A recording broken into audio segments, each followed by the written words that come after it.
Oke, baiklah. Assalamualaikum warahmatullahi wabarakatuh. Iya, kembali kita coba lanjutkan untuk penyusunan laporan keuangan dari UD Mawarkul, di mana pada pertemuan sebelumnya kita sudah sampai pada pembahasan mengenai bagaimana cara menyusun neraca saldo 31 Desember atau trial balance 31 Desember. Nah, pada pertemuan kali ini khusus saya akan membahas mengenai bagaimana cara menyusun atau membuat jurnal penyesuaian dari UD Mawar. Oke, baik untuk mempersingkat waktu di sini sudah saya siapkan bukti memo untuk penyesuaiannya dari UD Mawar, di mana kita tahu bahwa untuk jurnal penyesuaian itu dibuat tujuannya adalah untuk menyesuaikan akun-akun tertentu supaya nilai saldonya menunjukkan nilai yang sebenarnya. Oke, langsung saja kita bahas, kita belah seperti ini soalnya untuk mempermudah proses pencatatannya. Kita mulai dari bukti memo yang pertama. Di sini ada 4 poin, di mana poin yang pertama dari bukti memo yang pertama ini adalah bahwa persediaan air stor surplus di sini dinilai 2.175. Nah, pada akhir periode nilai perlengkapan itu dinilai punya nilai sisa itu Rp2.175.000. Nah, untuk mengetahui berapa beban pemakaian atas office supplies atau perlengkapan ini kita lihat di neraca saldo 31 Desember bahwa sini terlihat untuk office supplies punya nilai saldo 11 juta. Oke, bahwa office supplies di sini saldonya adalah 11 juta. Nah, sedangkan pada akhir periode ternyata dinilai hanya 2.175. Itu artinya ada pengurangan atas nilai saldo dari office supplies. Nah, berkurangnya nilai saldo dari office supplies ini itu tentunya karena adanya pemakaian. Nah, sekarang berapa beban atas pemakaian office supplies? Maka caranya untuk mengetahui beban pemakaiannya, saldo office supplies ini dikurangi dengan taksiran air periode ini. Oke, setelah saya hitung di sini, coba kita hitung di sini ya untuk nilainya. Jadi saldo store surplus ini dikurangi dengan nilai taksiran air periode yaitu 2.175.000. Maka didapat 8.820. Inilah beban atas pemakaian perlengkapan ini. Nah, jurnal untuk mencatat adanya pemakaian atau beban perlengkapan, jurnalnya adalah kita masukkan tanggalnya tanggal 31 tentunya ya. Kemudian untuk jurnalnya sendiri itu adalah Office Supplies Expense pada Office Supplies. Refnya silakan masukkan untuk kode akun masing-masing akun itu. Sedangkan untuk sisi debit dan kreditnya itu adalah nilai dari beban pemakaian itu 8.825 yang didapat dari total saldo dari Office Supplies dikurangi dengan taksiran akhir periode ini. Oke, itu yang pertama. Lalu yang kedua, kita hapus dulu nih. Lalu yang kedua, bahwa di sini disebutkan beban sewa toko bulan Desember 2024 itu adalah 2 juta. Di sini jelas sudah disebutkan bahwa beban sewa itu adalah 2 juta. Berarti nilai inilah yang akan kita catat ke dalam jurnal. Nah, jurnal untuk mencatat adanya beban sewa toko, di sini jurnalnya adalah rent expense ya pada prepaid rent. Kode akunnya adalah sesuaikan dengan yang di daftar akun. Kemudian untuk debit kreditnya adalah nilai ini, nilai beban yang sudah diketahui bulan Desember ini, yaitu 2 juta. Oke, itu yang kedua. Yang ketiga, sama dengan poin yang kedua, sudah diketahui bahwa beban sewa asuransi Desember itu 1.750. Sama dengan poin yang kedua, sudah diketahui beban untuk bulan Desembernya adalah 1.750. Oke, jurnal untuk mencatat adanya beban sewa itu adalah beban sewa itu sendiri, sorry, beban asuransi ya, karena ini asuransi, beban asuransi pada asuransi dibayar di muka atau prepaid insurance. Kode akunnya sesuaikan, jumlahnya adalah 1.750.000 rupiah. Oke, itu poin yang ketiga. Sekarang kita masuk poin keempat. Untuk poin yang keempat, di sini bahwa taksiran kerugian piutang itu 2,5% dari saldo. Maksudnya 2,5% dari saldo itu adalah bahwa taksiran kerugian piutang itu dinilai 2% dari nilai saldo piutang. Kita lihat di sini bahwa saldo piutang di sini nilainya adalah 566.325. Sekarang kita hitung 25%-nya dari saldo piutang ini adalah 2,5% dari nilai saldo piutang ini didapat sebesar 14.158.125. Nah, lalu untuk mengetahui berapa beban kerugian piutang atau beban kerugian atas piutangnya itu adalah kita lihat saldo cadangannya. Ternyata saldo cadangan kita itu hanya 12.800. Sedangkan ditaksir kerugian piutangnya adalah 14.158.125. Maka di sini beban kerugian piutang ya untuk mengetahui berapa beban kerugian piutang maka 2,5% dari saldo piutang ini dikurangi dengan saldo cadangan ini. Maka didapat nilai sebesar 1.358.120. Inilah beban kerugian piutang kita. Nah, ini akan kita masukkan ke dalam jurnal. Nah, jurnal untuk mencatat adanya beban kerugian piutang itu adalah bad debt expense di sisi debit, kreditnya adalah allowance for deferred debt. Oke, untuk kode akun disesuaikan tadi untuk beban kerugian piutangnya adalah 1.358.125 rupiah untuk sisi debit dan sisi kreditnya. Oke, bukti memo yang pertama selesai. Sekarang kita masuk ke bukti memo yang kedua. Nah, untuk bukti memo yang kedua, di sini ada dua poin. Poin yang pertama adalah bahwa penyusutan equipment bulan Desember itu Rp1.375.000. Oke, nilai penyusutan atas peralatannya sudah diketahui 1.375. Nah, karena sudah diketahui berapa beban penyusutan atas peralatan atau equipment, maka jurnal yang akan kita gunakan untuk mencatat itu adalah kita masukkan tanggal 31, jurnalnya adalah depreciation expense atau beban kerugian beban apa beban penyusutan pada equipment akumulasi penyusutan peralatan. Oke. Untuk debit kreditnya adalah nilai ini, sedangkan ini sudah diketahui ya, sudah diketahui beberapa beban penyusutannya, maka otomatis inilah yang akan kita masukkan ke dalam jurnal seperti ini. Oke, untuk debit dan kreditnya. Oke, lanjut yang poin yang kedua. Gaji bulan Desember sebesar 10 juta ini akan dibayar tanggal 2 Januari. Oke, jadi artinya bulan Desember, gaji bulan Desember yang harusnya dibayar ternyata ditunda, baru akan dibayar tanggal 2 Januari. Nah, karena baru akan dibayar tanggal 2 Januari, maka otomatis beban gaji ini akan menyebabkan namanya utang gaji.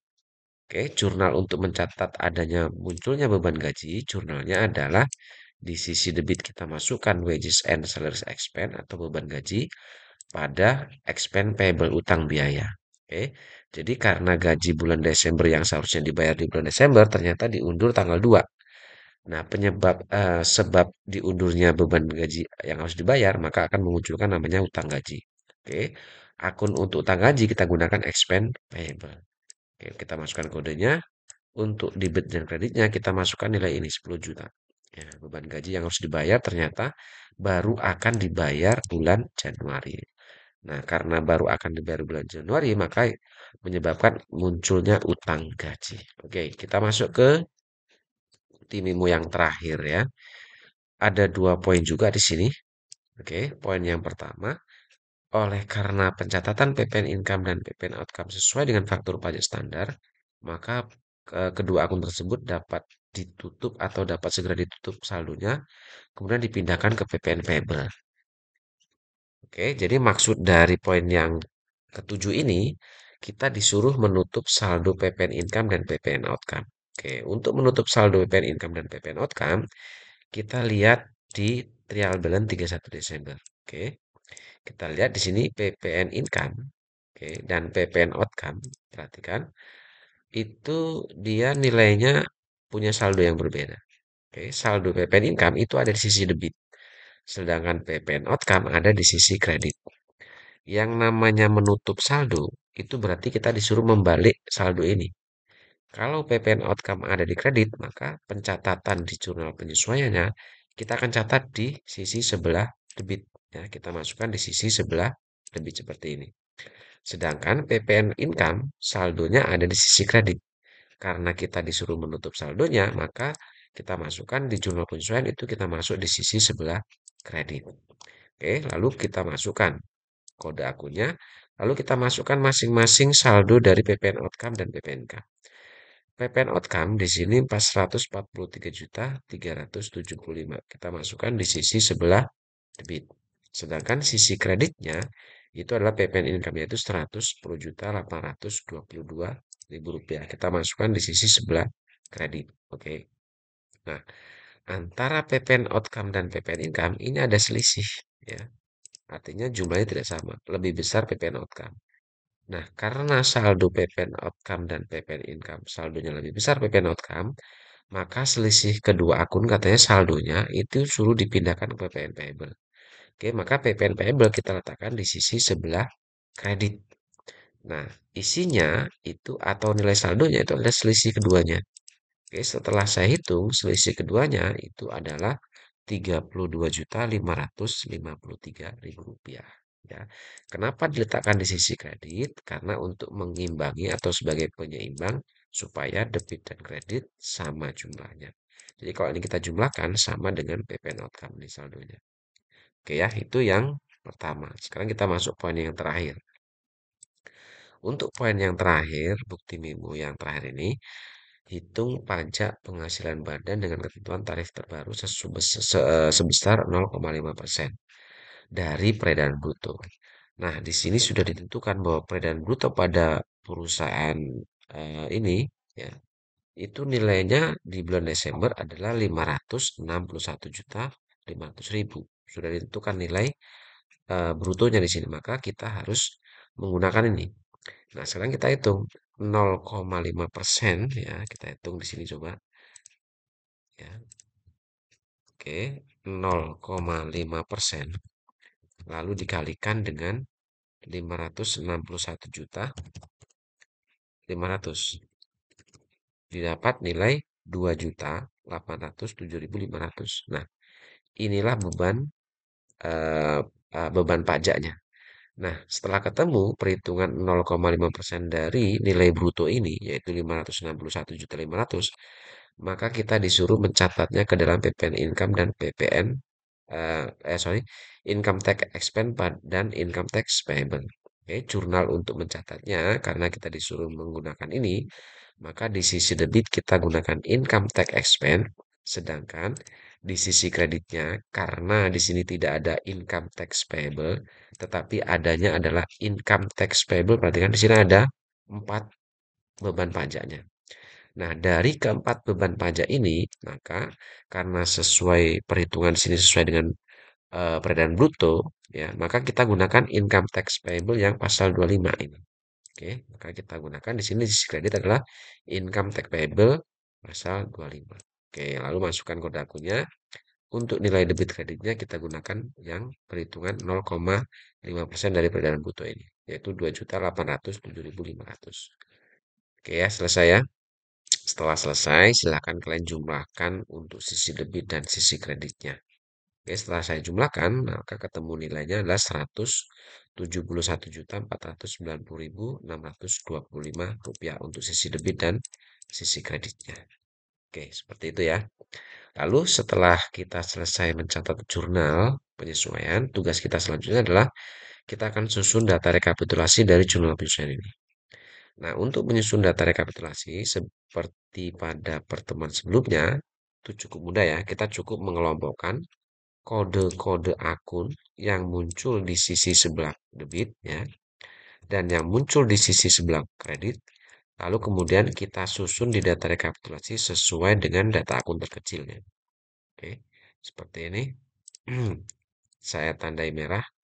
Ini adalah kode-kode akun atau nama-nama akun yang muncul di sisi sebelah debit. Di sini ada 1, 2, 3, 4, 5, 6, 7, 8. Ada 8 akun muncul di sisi sebelah debit. Oke, setelah itu baru kalian masukkan ke data rekapitulasi semua data akun ini. Silakan kalian masukkan ke sisi debit di nomor akun ini, urutkan dari kode terkecil. Oke, setelah saya urutkan di sini kode akun terkecilnya adalah 21800. 1, 2, 3, 4, 5, 6, 7, 8. Ada 8 akun ya. Jadi dari akun-akun yang muncul di sisi debit ini, silakan kalian masukkan ke data rekapitulasi, urutkan mulai dari kode akun terkecil. Lalu setelah itu kita masukkan jumlahnya. Misal 21800. Kita cari 21800 berarti ini ya. 143.375.000. Kita masukkan ke sini. Oke, lalu yang kedua 6.1.200. Kita cari di sini ada 6.1.200 yaitu 8.825.000. Kita masukkan di sini. Dan seterusnya silakan kalian masukkan sehingga nanti hasilnya kira-kira seperti ini. Oke, itu yang sisi debit. Nah, yang sisi kredit, perhatikan ini yang warna hitam. Ya, muncul kode-kode akun yang warna hitam ini. Lalu kemudian kalian masukkan di sisi kredit di nomor akun ini. Sekali lagi, urutkan sesuai kode akun terkecil.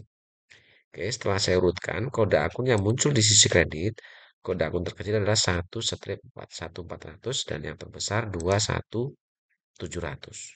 Setelah itu kalian masukkan nilai jumlah saldonya seperti tadi. Contoh, 1/1400 kita cari. Nah, ini 1/1400 adalah 1.358.125. Kalian masukkan di sini. Lalu 1/1600. Kita cari satu, berarti yang ini ya, 1/1600 adalah 8.825.000 rupiah. Dan seterusnya kalian masukkan semua saldo masing-masing akun ini. Oke, setelah itu baru kalian jumlahkan sisi debit dan sisi kredit. Dan setelah kalian jumlahkan, mestinya jumlah di data rekapitulasi itu terkonfirmasi sama, harusnya sama dengan yang ada di jurnal ini. Kalau sudah seperti ini, berarti penyusunan data rekapitulasi kalian sudah benar. Oke, saya rasa ini ya untuk penyampaian terkait data jurnal penyesuaiannya. Untuk selanjutnya kita akan bahas mengenai bagaimana cara menyusun neraca lajur. Baik, semoga ini bisa membantu. Terima kasih. Assalamualaikum warahmatullahi wabarakatuh.